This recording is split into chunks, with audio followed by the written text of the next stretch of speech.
Here's a fine example of a rare French instrument, Georges Chanot I from 1837.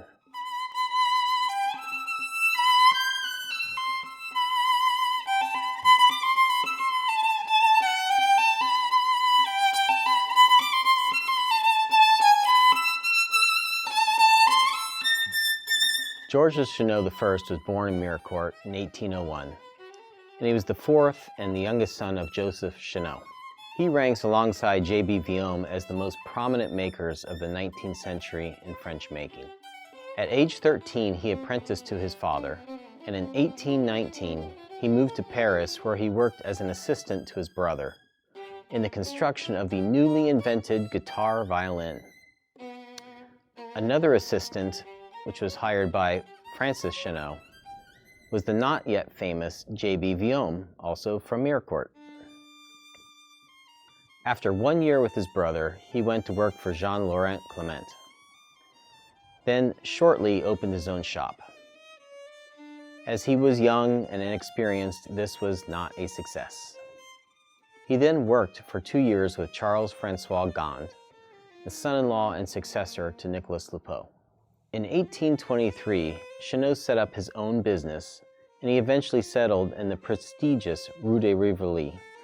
This proved expensive, and Chanot moved, for the last time, to the Quai Malaquis, where he worked until his retirement in 1872. Georges Chanot I, along with J.B. Vuillaume, was recognized in his own time as the foremost expert in France. He traveled extensively throughout Europe, buying and selling old Italian instruments. Many of these served as inspirations for his copies. The looks of this particular Georges Chanot I is just breathtaking. There's so many details as you pore over this instrument. Right off the bat, such an unbelievable one-piece back on this instrument, such an amazing wood selection, cross to the ribs. I just love these Strad F-holes, this fluting in the F-holes, such clean, impeccable workmanship. His corners, his purfling. This is a gorgeous scroll, very Strad-like on this scroll. His pattern overall, just gorgeous. The violins of Georges Chanot are mainly Strad and Guarneri copies, and occasionally you see copies of Amati and Maggini.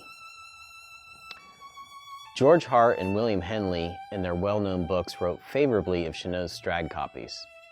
They were built on a large pattern, and they owe influence to Nicolas Lupot and C.F. Gand. Violins of Chanot are quite rare. Workmanship is extraordinarily precise, and the instruments are equal to any made in Paris after the time of Nicolas Lupot. While he was a prolific maker, it is not known how many instruments he actually produced, though the number is quite small when you compare it to Vuillaume. The sound of this Chanot, it is so lively and it rings out so beautifully, it definitely projects.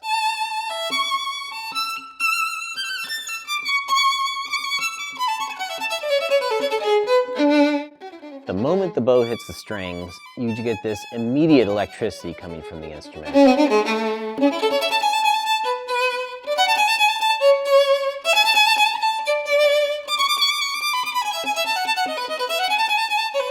The sound is very direct with a sonorous tone.